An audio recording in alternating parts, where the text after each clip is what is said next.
নমস্কার বন্ধুরা, Bengali food জাংশনে আপনাদের সবাইকে আবারও একবার স্বাগত জানাই। কেমন আছেন সবাই? আশা করি সবাই খুব খুব ভালো আছেন।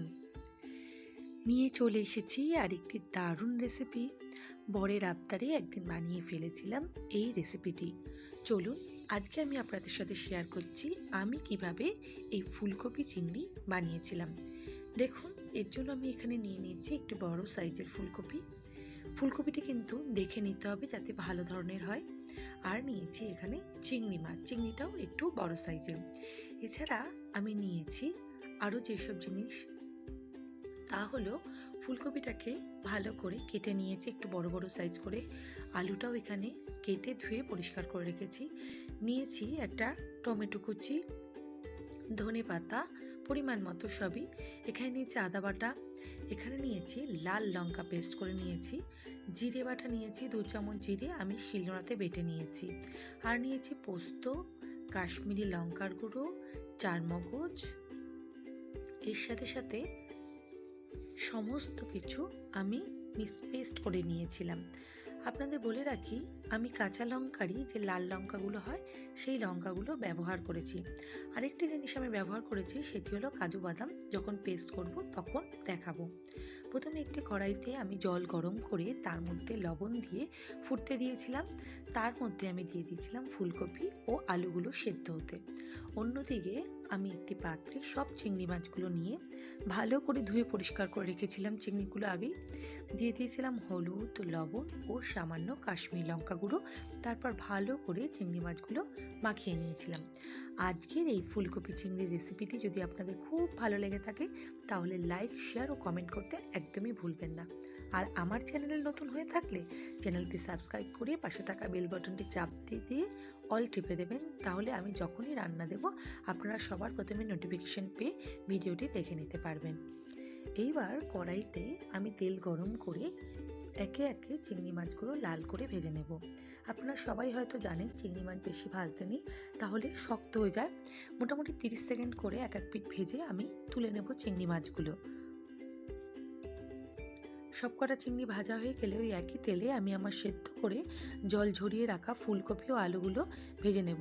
ফুলকপিতে অবশ্যই একটু হলুদ ও নুন দিয়ে ভাজতে হবে, তাহলে ফুলকপির কালারটাও ভালো হবে আর ফুলকপির মধ্যে লবণটাও ঢুকে যাবে। এই রেসিপিটি শীতকাল কেন, গরমকালেও যখন অফ সিজনে ফুলকপি ওঠে তখনও খেতে ভালো লাগে। তবে শীতের ফুলকপিগুলোর যেন একটু আলাদাই টেস্ট থাকে, বেশ বড় বড় এবং সুন্দর ঠাসা ফুলকপি, তাই খেতে বেশি ভালো লাগে। এরপর ওই তেলে ফুলকপির পর আমি সেদ্ধ করে রাখা আলুটাও ভেজে নেব। আলুটাও লাল লাল করে ভেজে আমি তুলে নিচ্ছি।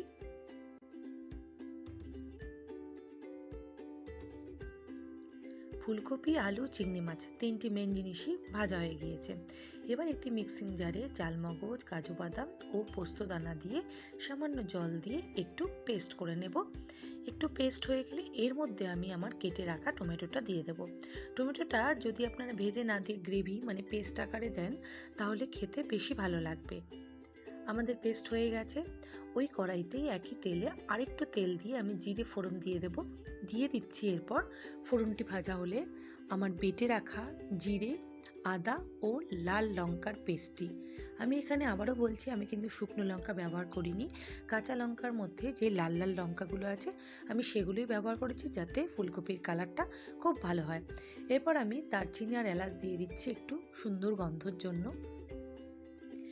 এরপর আমি আমার মিক্সিতে বেটে রাখা পেস্টটি এর মধ্যে দিয়ে দিচ্ছি, যাতে আমি দিয়েছিলাম কাজু বাদাম, চালমগজ, পোস্ত ও টমেটো। ভালো করে মশলাটি এবার কষিয়ে নেব। তেল ছাড়তে শুরু করলে আমি মিক্সির জারটা জল দিয়ে একটু ধুয়ে সেই জলটাই এবার কড়াইয়ের মধ্যে দিয়ে দিলাম। গ্রেভিটি ভালো করে ফুটে উঠলে বা গ্রেভিটি ভালো করে কষে গেলে আমি এর মধ্যে দিয়ে দেব আমার ভেজে রাখা আলু ও ফুলকপিগুলো। অবশ্যই একটু খেয়াল রাখবেন, ফুলকপি কিন্তু আপনারা বেশি নরম করে সেদ্ধ করবেন না বা বেশি ভাজবেন না, তাহলে ফুলকপি গলে গেলে কিন্তু এই রান্নাটি অত ভালো লাগবে না। ফুলকপিটি যেন গোটা গোটা আকারে থাকে। এরপর আমি এর মধ্যে দিয়ে দিয়েছি সামান্য লবণ স্বাদ অনুসারে। দেখুন এইভাবে ফুলকপির সাথে আলু ভালো করে কষিয়ে নেওয়ার পর আমি এখানে দিয়ে দেবো পরিমাণ মতো গরম জল। অবশ্যই গরম জলটা ব্যবহার করবেন। দেখুন কালারটাও কত দারুণ এসেছে সেই লঙ্কাটি ব্যবহার করার জন্য। আমি কিন্তু দেখলেনি এখানে কাশ্মীরি লঙ্কা ব্যবহার করিনি, শুধুমাত্র চিংড়ি মাছে মাখাতেই কাশ্মীরি লঙ্কাটা ব্যবহার করেছি। ঝোল ফুটে উঠলে আমি এর মধ্যে এরপর দিয়ে দেব আমার ভেজে রাখা চিংড়ি মাছগুলো। এরপর ভালো করে আমি মিশিয়ে নেব।